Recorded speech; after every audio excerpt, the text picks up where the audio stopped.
Welcome है दोस्तों हमारे यूट्यूब के प्लेटफॉर्म पे एलसी में। दोस्तों हम बात करेंगे आज कनेक्टिव टिश्यू। पिछला वीडियो में हम लोग एपिथेलियल टिश्यू के बारे में पढ़ चुके थे। आज हम पढ़ेंगे कनेक्टिव टिश्यू क्या होते हैं। तो आइए हम एक्सप्लेन करते हैं connective tissue. Connective tissue are the names because their special function of the linkage and supporting other tissue organs of the body. यानी इस लाइन का अर्थ है, इस लाइन को अगर कहा जाए सिंपल भाषा में आपको समझाने की कोशिश किया जाए, जो कनेक्टिव टिश्यू होते हैं नेम क्यों पड़ा है? क्योंकि ये स्पेशल फंक्शन, इसका स्पेशल काम होता है। कौन सा स्पेशल काम होता है? Linking and supporting. यानी ये लिंकिंग यानी ये जोड़ते हैं एंड सपोर्टिंग का ये काम करते हैं। किसको जोड़ते हैं? किसको जोड़ते हैं? टिश्यू ऑर्गन्स को। यानी जो बॉडी में टिश्यू ऑर्गन्स है उसको सपोर्टिंग एंड जोड़ने का काम करते हैं। अगर हम आपको सिंपल भाषा में समझाने की कोशिश करें तो जो आप दैनिक जीवन में जो आप घर बनता है, घर बन रहा है, तो आप देखे होंगे उसमें जो मटेरियल लगता है, जो सीमेंट का मटेरियल लगता है, तो सीमेंट क्या करता है? ईंटों को जोड़ता है, यानी ईंटों को जोड़ता है। वैसे ही यहाँ पर जो कनेक्टिव टिश्यू है, कनेक्टिव टिश्यू यानी वो बोन्स को जोड़ेगा एंड मसल्स को जोड़ेगा। यानी बोन्स और मसल और स्किन को जोड़ने का काम करता है कनेक्टिव टिश्यू। तो सेकेंड लाइन है most evident and widely distribute in the body. यानी इस लाइन का अर्थ है, इस लाइन का निष्कर्ष यह निकलता है जो हमारा कनेक्टिव टिश्यू है हमारे शरीर में सबसे ज्यादा पाए जाएंगे। यानी डिस्ट्रीब्यूट हमारे बॉडी में सबसे ज्यादा ये फैले होते हैं। Cells are more widely separate from the each other epithelial tissue। इसमें इस लाइन में ये अर्थ निकल रहा है कि आप एपिथेलियल टिश्यू के बारे में पढ़ चुके थे। एपिथेलियल टिश्यू जो होते थे उसमें जो सेल होता था ये बहुत ही क्लोजली, बहुत ही आपस में क्लोजली पैक्ड होते थे। देख रहे हैं इसमें कुछ कोई आपको स्पेस नहीं दिखाई दे रहा है, कोई भी यहाँ पर आपको स्पेस नहीं दिखाई दे रहा है। अगर हम लोग कनेक्टिव टिश्यू के बारे में बात करेंगे, जो कनेक्टिव टिश्यू होते हैं इसमें कुछ स्पेस होते हैं, इसमें कुछ स्पेस दिखाई देते हैं। जैसे कि ये एपिथेलियल टिश्यू में ये ऐसे दिखाई देगा। अगर कनेक्टिव टिश्यू बात करेंगे इसमें सेल दूर दूर होते हैं, यानी इसमें सेल दूर दूर होते हैं, दूर दूर फैले होते हैं। लेकिन एपिथेलियल टिश्यू में जो सेल्स होते हैं वो दूर दूर नहीं, बिल्कुल क्लोजली, बिल्कुल टाइटली पैक होते हैं। तो इसमें क्या होता है आपको बता चुके हैं। तो इस लाइन में देखा जाए intracellular substance matrix is present in the considerably large amount. यानी इस लाइन में जो ये अर्थ हो रहा है, जो इंट्रासेलुलर यानी जो आप ये बीच में या ये आप जो बीच देख रहे हैं, ये जो आप सेल के अंदर जो बीच का जो गैप देख रहे हैं, मान लीजिए इसमें कोई गैप नहीं था, लेकिन इसमें ये जो गैप देख रहे हैं इसी को हम लोग मैट्रिक्स बोलते हैं। इसी को हम लोग मैट्रिक्स बोलते हैं। ये बहुत ही लार्ज अमाउंट में, ये बहुत ही लार्ज अमाउंट में प्रेजेंट होते हैं।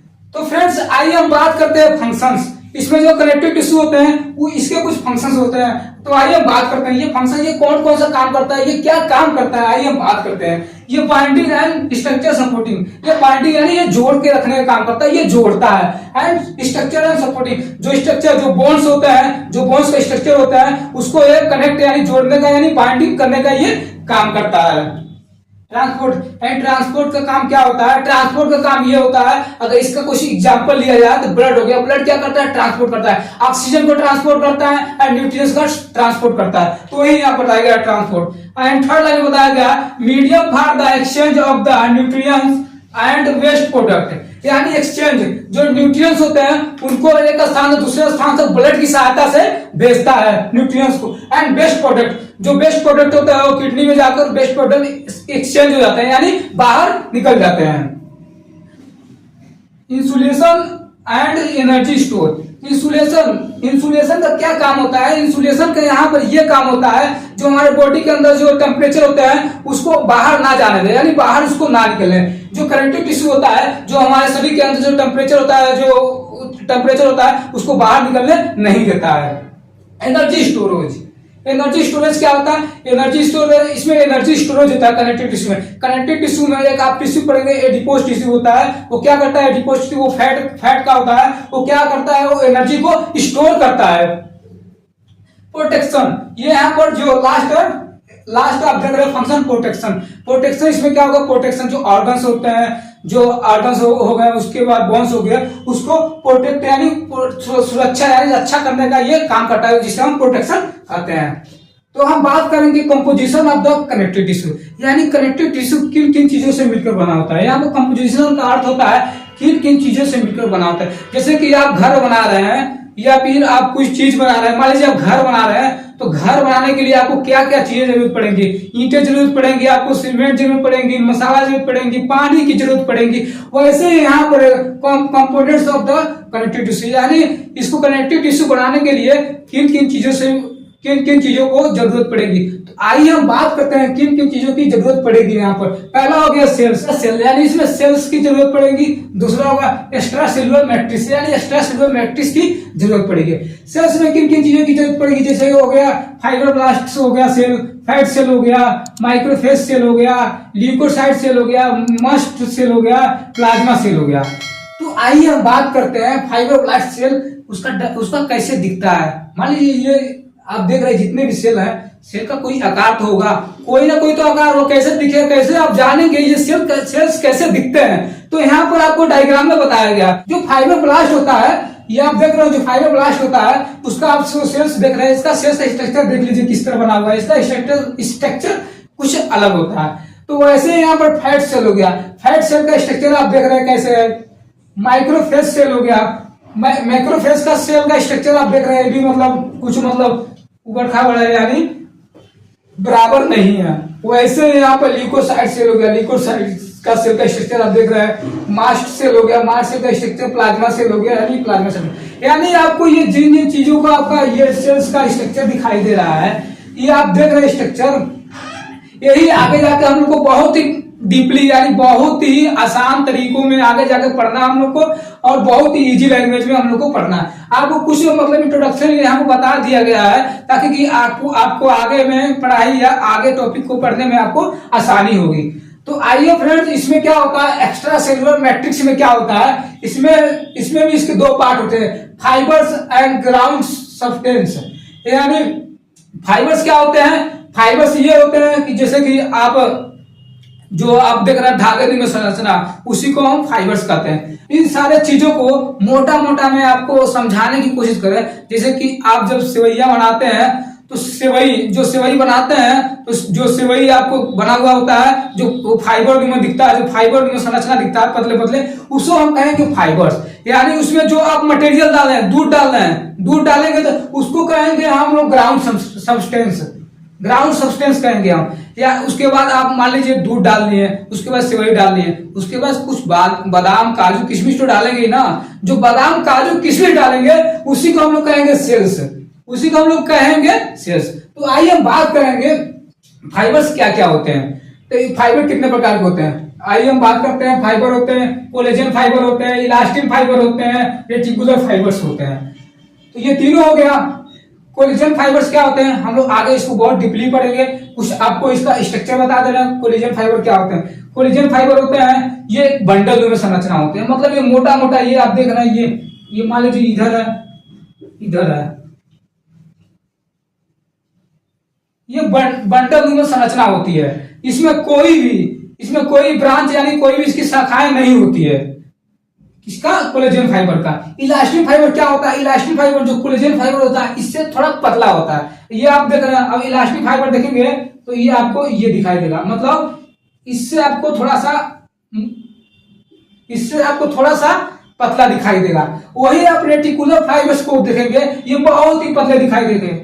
अगर इसमें हम लोग इलास्टिक फाइबर में देखेंगे, इसमें ब्रांच होती हैं, इसमें शाखाएं होती है, ब्रांचेस होती हैं। और वही हम लोग रेटिकुलर फाइबर्स को देखेंगे, इसमें भी ये बहुत ही पतला होता है, यानी ये सबसे पतला होता है, यानी ये बहुत ही पतला होता है। इसमें भी ब्रांचेस होती हैं। ये हम लोग आगे बहुत ही डीपली पढ़ेंगे, बहुत ही इजी लैंग्वेज में पढ़ेंगे। बस आपको थोड़ा सा बता ये दिया गया है ताकि कि आपको आगे पढ़ने में, समझने में आसानी हो, इसलिए यहाँ पर बताया गया है। तो वही यहाँ पे तीनों समाप्त हुआ।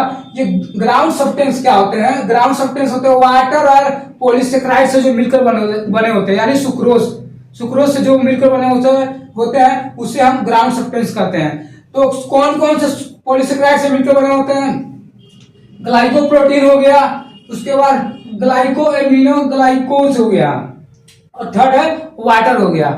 अब ये तीनों को चीजों को मिलकर ये ग्राउंड सब्सटेंस होता है। तो आइए हम बात करते हैं, इसको हम लोग बहुत ही डीपली पढ़ेंगे, बहुत ही इजी लैंग्वेज में हम लोग पढ़ेंगे और बहुत ही आसानी से पढ़ेंगे। यहाँ पर जो ये डायग्राम बनाया गया है, ये आपको हम समझा देंगे। पूरा जो जो पूरा ये कहानी है, जो पूरा ये शब्द है, जो पूरा ये हिस्ट्री है, हम लोग एक ही शॉर्ट में एक डायग्राम में आपको बेहतरीन तरीके से समझाते हैं। तो ये आप डायग्राम देख रहे हैं, ये आप डायग्राम देख रहे हैं। मान लीजिए इपिथेलियल टिश्यू थे, उसके उसमें मतलब इतने क्लोजली मतलब सेल्स पैक्ड थे ना, इतने क्लोजली पैक्ड थे, उसमें कोई मतलब स्पेस नहीं था, कुछ भी स्पेस नहीं था उसमें। जब स्पेस नहीं रहेगा तो क्या कुछ दिखाई देगा, कुछ लौकेगा, कुछ नहीं दिखाई देगा।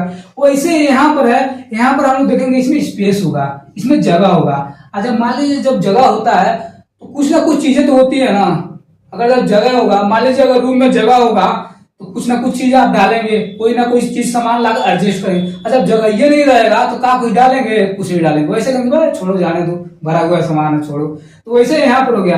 तो यहाँ पर आप देख रहे हैं इसमें क्या होता है, इसमें सेल्स होते हैं। आप सेल्स पढ़ चुके हैं, अब आगे पढ़ेंगे कौन कौन से सेल किसका कैसे कैसे, मतलब इसका एग्जाम्पल और ये इसका डिफिनेशन आगे हम लोग बहुत ही बेहतरीन पढ़ेंगे। तो यहाँ पे ये सेल्स हो गए, ये सेल्स हो गए। आज अब सेल्स के अंदर जो जो चीजें खाली होती हैं, जो फ्लूइड ये खाली होती है, स्पेस खाली होती है, जो जो चीजें खाली होती हैं, उसे हम मैट्रिक्स बोलते हैं, उसे हम लोग मैट्रिक्स बोलते हैं। यहाँ पर हम लोग मैट्रिक्स पढ़े हैं ना, तो यहाँ पर हम उसको मैट्रिक्स पढ़ेंगे। अब मैट्रिक्स के अंदर कौन कौन सी चीजें आती हैं हम आपको बताते हैं। फाइबर्स हो गया, ग्राउंड सब्सटेंस हो गया। हम लोग फाइबर्स पढ़ चुके, बता चुके हैं आपको फाइबर्स क्या होते हैं, और ग्राउंड सब्सटेंस बता चुके हैं। तो उसके अंदर ये चीजें आ गई। और उसके बाद हम लोग ये जो आप स्ट्रक्चर देख रहे हैं, ये धागे में, ये जो आप धागे में स्ट्रक्चर देख रहे हैं, उसी को हम लोग कहेंगे फाइबर्स, यानी उसी को हम लोग फाइबर्स कहेंगे। ये आगे ना कनेक्टिव टिश्यू का डायग्राम यानी स्ट्रक्चर बहुत ही बेहतरीन बनाया जाएगा। ये बात आपको समझाने के लिए इतना कुछ बना दिया गया। आगे सब यानी इसको कंबाइन करके और इन सारे चीजों को यानी सेल्स कंबाइन करके ये क्या बनेगा, हम लोग का कनेक्टिव टिश्यू बनेगा। आपको वही बताया components of the connective tissue, यानी कंपोनेंट्स यानी किन किन चीजों से मिलकर बना। ये आप जो सारा चीज देख रहे हैं ना, इसको पूरा एक ही डायग्राम में ये डाला जाएगा, तब पूरा कंप्लीट होगा, क्या बनेगा, एक कनेक्टिव टिश्यू बनेगा। तो आइए हम बात करेंगे आगे, इसको हम लोग डिफाइन करेंगे कैसे क्या क्या होता है। तो दोस्तों अब हम समझेंगे सेल्स। सेल्स क्या होते हैं, हम आपको थोड़ा थोड़ा डिफिनेशन बता चुके हैं कि इसमें इसका आकार कैसा होता है, ये किस तरह दिखता है। अब हम समझेंगे ये कितने टाइप के होते हैं, हम बता चुके हैं। अब हम समझेंगे ये क्या काम करते हैं, ये कैसा होता है कैसा नहीं। और उसके बाद हम ये इतना डीपली हम आपको इसलिए पढ़ा रहे हैं ताकि कि आप किसी भी एग्जाम की तैयारी कर रहे हो, चाहे रेलवे की तैयारी हुआ, चाहे जीपेट की तैयारी हुआ, चाहे कुछ अदर भी कंपटीशन की तैयारी हुआ, उसमें ये डीपली पूछता है। इसलिए आपको नॉलेज के लिए ये इतना डीपली पढ़ाया जा रहा है। तो हम बात करेंगे फाइब्रोब्लास्ट। फाइब्रोब्लास्ट क्या होता है हम आपको पहले बता भी चुके हैं, इसका डायग्राम बता चुके हैं। अब यहाँ सिर्फ इसका डिफिनेशन बताना है। ये लार्ज सेल होता है, यानी ये बॉडी का सबसे लार्ज सेल होता है किसमें, कनेक्टिव टिश्यू में।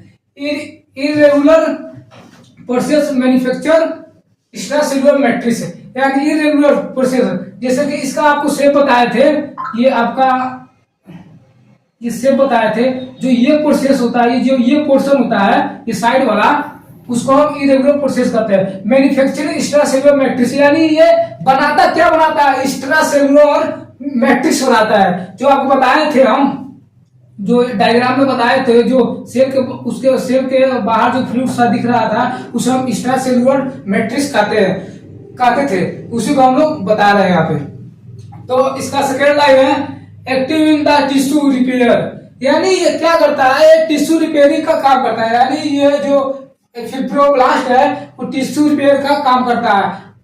आउट हीलिंग, यानी जो घाव है, जो जख्म होता है, उसमें ये भरने का काम करता है। कौन, फाइब्रोब्लास्ट का काम करता है। एंड ग्रेनुलस टिश्यू, यानी ये ग्रेनुलस टिश्यू भी बनाता है। ग्रेनुलस टिश्यू कौन बनाता है, फाइब्रोब्लास्ट बनाता है। ये जो फैट सेल होते हैं हम लोग पढ़ेंगे, इसे एडिपोसाइट भी कहा जाता है। जो ये एविडेंट इन एडिपोज टिश्यू, यानी ये इस लाइन का अर्थ यह है कि ये हमारे शरीर में बहुत सारे मतलब ये फैट सेल होते हैं, ये फैले होते हैं, यानी ये फैले होते हैं। इसे एडिपोज टिश्यू, यानी ये एडिपोज टिश्यू में ये होते हैं।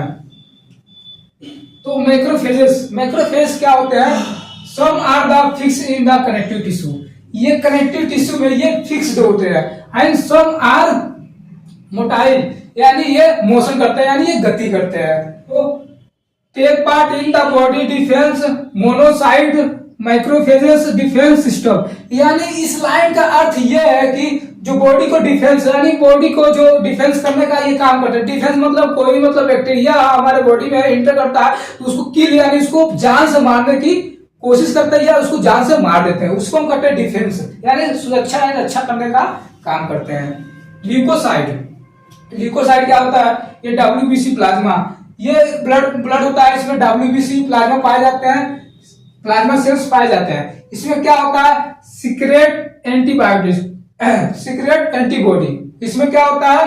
सीक्रेट एंटीबॉडीज, यानी इसमें यह होता है, इसमें भी डिफेंस है, यानी इसमें भी बैक्टीरिया को किल यानी जान से मारने का काम करता है। कौन? ल्यूकोसाइड, यानी बैक्टीरिया कोई भी बाहर से अंदर ना आ सके उसके लिए प्रोटेक्ट करने का काम करता है। मास्ट सेल क्या होता है? ये साइटोप्लाज्म कंटेन हिपारिन एंड हिस्टामिन। हिपारिन क्या होता है? हिपारिन वो होता है कि फ्रेंड्स अगर कहीं भी मतलब अगर कहीं एक्सीडेंट हुआ, चाहे कहीं हाथ कटा या पैर कटा, जो ब्लड का जो क्लोटिंग होता है उसको मतलब रोकता है, उसको मतलब ब्लड को फ्लो यानी बहने का काम किसमें होता है? हेपारिन में होता है। और हिस्टामिन, अब हिस्टामिन क्या होता है? हिस्टामिन यानी एक कहा जाए डिफेंस, यानी बॉडी को डिफेंस करता है, यानी इसको सुरक्षा देने का काम करता है। तो आगे पढ़ेंगे collagen elastin reticular. Reticular collagen elastin क्या होता है ये हम लोग पढ़ चुके हैं, अब इसके अंतर पढ़ेंगे क्या क्या अंतर होता है। अगर हम देखेंगे तो ये जो कोलेजन है व्हाइट कलर का दिखेगा, ये इलास्टिन है येलो कलर का दिखेगा, ये रेटिकुलर है ये दिखेगा अंदर स्टैंड ब्लैक कलर का दिखेगा।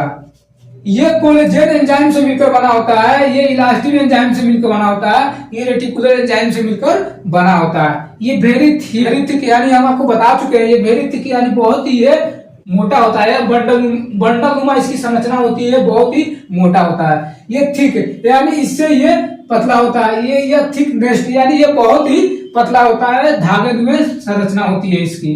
वेब यानी ये वेब की तरह होता है, वेब की मतलब वेब की तरह, यानी ये जो आप इसका लाइनिंग देखेंगे तो ये ऊपर नीचे ऊपर नीचे ऊपर नीचे होगा, इसलिए इसको हम लोग वेब करेंगे। तो ये भी वेब की तरह होता है, इलास्टिन भी वेब की तरह होता है, लेकिन जो रेटिकुलर है ये वेब की तरह नहीं, ये सीधा होता है, सीधा लाइन में ये होता है। डो नॉट ब्रांच, इसमें कोई भी शाखा यानी कोई भी शाखा नहीं, इसमें ब्रांच नहीं होता है, कोई भी शाखा नहीं होता है इसमें। लेकिन इलास्टिन में देखेंगे, इलास्टिन में ब्रांच होता है, और रेटिकुलर में देखेंगे इसमें भी ब्रांच होता है। बंडल यानी ये कोलेजन देखेंगे, ये बहुत सारे कोलेजन होते हैं, वो बंडल जैसे होते हैं, बंडल बनाते हैं यानी बंडल जैसे दिखते हैं इसमें। लेकिन इलास्टिन में क्या होता है? इलास्टिन में सिंगल होते हैं और रेटिकुलर में भी सिंगल होते हैं। तो इसमें हम लास्ट देखेंगे तो इसमें स्ट्रेंथ यानी ये बहुत ही स्ट्रांग होते हैं। अगर हम आपको बात करें तो आप एक सिंगल धागा ले लीजिए, मोटा धागा ले लीजिए। अगर आप सिंगल धागा लेंगे, सिंगल धागा पतला है कि मोटा धागा पतला है? तो एक्चुअली अगर देखा जाए, अगर बात किया जाए तो मोटा धागा ये ज्यादा स्ट्रॉन्ग होता है यानी मजबूत होता है, सिंगल धागा इससे कमजोर होता है। तो वही यहाँ पर है, जब बंडल बनाएंगे तो मजबूत होंगे ना, बहुत ही मजबूत होंगे वो, तो यहाँ पर स्ट्रेंथ यानी वो मजबूत होंगे। लेकिन जो इलास्टिन है वो इलास्टिसिटी होता है, यानी इसमें तन्यता है, तन्यता का गुण पाया जाता है। तन्यता मतलब ये खींचेंगे तो इसमें खिंचाव होगा, जैसे ये चीक है, आप ये गाल है, अगर आप इसको खींचेंगे तो खिंचाव इसमें देखने को मिलेगा आपको। ये क्या करता है? रेटिकुलर क्या करता है? सपोर्ट एंड डिफेंस, यानी सपोर्ट करने का काम करता है, एंड डिफेंस यानी कोई भी बैक्टीरिया या कोई भी माइक्रो ऑर्गेनिज्म आए उसको डिफेंस यानी उसको किल करने का काम करता है। कौन सा? रेटिकुलर काम करता है। तो आप ये कनेक्टिव टिश्यू का डायग्राम देखिए दोस्तों, ये आप कनेक्टिव टिश्यू का डायग्राम इतना कुछ पढ़ चुके हैं, जितना हम आपको बताया है, सेल्स पढ़ चुके हैं, फाइबर्स पढ़ चुके हैं, उसके बाद ग्राउंड सब्सटेंस पढ़ चुके हैं। तो ये इन सारे चीजों को मिलाकर जितनी भी चीजें पढ़ चुके हैं, इन सारे चीजों को मिलाकर एक क्या बनेगा? कनेक्टिव टिश्यू बनेगा। बहुत ही ज्यादा है दोस्तों, जैसे कि कहा नहीं जाता है अगर आप खिचड़ी बनाते हो तो उसमें खिचड़ी, उसमें भी दाल भी रहेगा, सब्जी भी रहेगा, बहुत सारे किस्म की चीजें उसमें रहेंगी।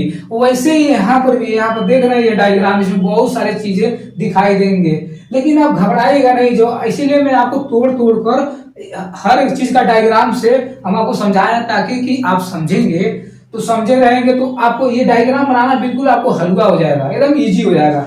तो वही वैसे यहाँ पर हम आपको डायग्राम बनाए हुए हैं। जितना भी आपका ये अंदर से जितना भी डायग्राम दिख रहा है, जितना भी सारी चीजें दिख रही हैं, हम आपको बहुत ही बेहतरीन तरीके से उसको तोड़ तोड़ के पढ़ाए हुए हैं। तो आप समझिए, और वीडियो अगर फिर भी आपको समझ नहीं आया तो वीडियो हमारा पोस्ट करके यानी फिर दोबारा उसको देखिए, 2-3 मरतबा यानी 4-5 बार देखेंगे तो इतना आप 2-3 बार देख लेंगे ना दोस्तों, तो पक्का कंफर्म है ना, वो आपके दिमाग में बैठ जाएगा। जब बैठ जाएगा ना तो आपके पास चुटकी में एक बार देखेंगे ना तुरंत याद हो जाएगा। ये जितने भी चीजें ये सब दिख रही है ना, तो दोस्तों आप घबराइए मत, हम आपको नोट्स प्रोवाइड करेंगे बिल्कुल बढ़िया से, हैंड राइटिंग नोट्स रहेगा और अच्छा रहेगा। ये आप दिख रहे हैं तो इससे मत टेंशन लीजिए। अगर आप स्क्रीनशॉट लेना चाहते हैं तो स्क्रीनशॉट ले लीजिए, हम थोड़ा पीछे हट जा रहे हैं। दोस्तों ये बहुत ही आपको समझा चुके हैं। चलिए इस डायग्राम में क्या क्या चीजें हैं हम आपको बताते हैं, पहले भी आपको बता चुके हैं। आइए हम बात करते हैं इसमें क्या है। ये यानी ये जो संरचना दिखाई दे रही है, ये आप तो देख रहे हैं ऊपर की ल्यूकोसाइट सेल है, इसकी संरचना, इसका आकार देखिए, ये कुछ अलग है, इस आकार की तरह है, दिखाई दे रहा है। अगर वही हम आप देखेंगे, कंप्लीट हुआ, अगर हम आप देखेंगे फिब्रोब्लास्ट सेल, जो फिब्रोब्लास्ट सेल होता है उसका आकार देखेंगे, देख रहे हैं उसका आकार ऐसे दिखाई दे रहा है, उसका आकार कुछ चेंजिंग यानी इसके मुकाबला इसका कुछ चेंज हो रहा है इसका उसका आकार। तो अब हम देखेंगे मास्ट सेल का आकार देखिए, ये आकार ऐसे दिखाई देगा, यानी सब आकार एक दूसरे के डिफरेंट है, यानी भिन्न भिन्न सब इसके आकार हैं। तो उसके बाद हो गया, उसके बाद हम बात करेंगे मैक्रोफेजेस सेल का आकार ये देखिए, ये इसका आकार ऐसे दिखेगा। और उसके बाद ये दिखेगा प्लाज्मा सेल का आकार, देख ही रहे हैं, फैट सेल का आकार देख ही रहे हैं। हम आपको पहले भी बता चुके हैं बेहतरीन, हर एक टॉपिक के हर एक हेडिंग का उसका हम स्ट्रक्चर बता चुके हैं, उसका हम डायग्राम बता चुके हैं।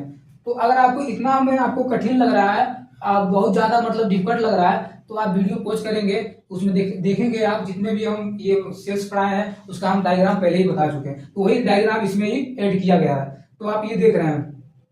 अब हम देखेंगे जो कोलेजन फाइबर्स हैं, जो कोलेजन फाइबर्स है बहुत ही मोटे हैं, ये बहुत ही मोटे हैं, और ये क्या कैसे दिखाई दे रहा है, एक बंडल नुमा संरचना दिखाई दे रहा है, ये बंडल नुमा संरचना है, बहुत ही मोटे, ये ब्लैक में देख रहे हैं, ये आप वही है।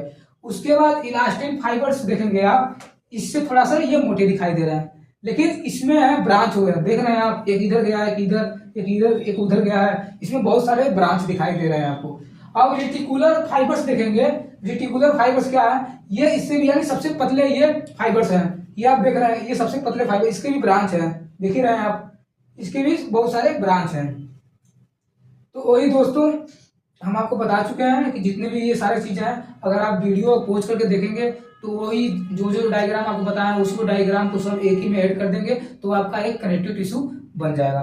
तो मैं आशा करता हूं कि मेरा वीडियो पढ़ाया हुआ आपको समझ में आया तो लाइक करें, सब्सक्राइब करें, शेयर करें, ताकि कि मुझे आपसे थोड़ा एनर्जी मिलती रहे, ताकि कि मैं वीडियो और भी बेहतरीन तरीके से समझा सकूं और भी बढ़िया से पढ़ा सकूं, और नोट्स प्रोवाइड और भी बेहतरीन तरीके से करा सकूं, ताकि कि जब आप हमको मोटिवेट करेंगे तो मैं भी आपको मोटिवेट कर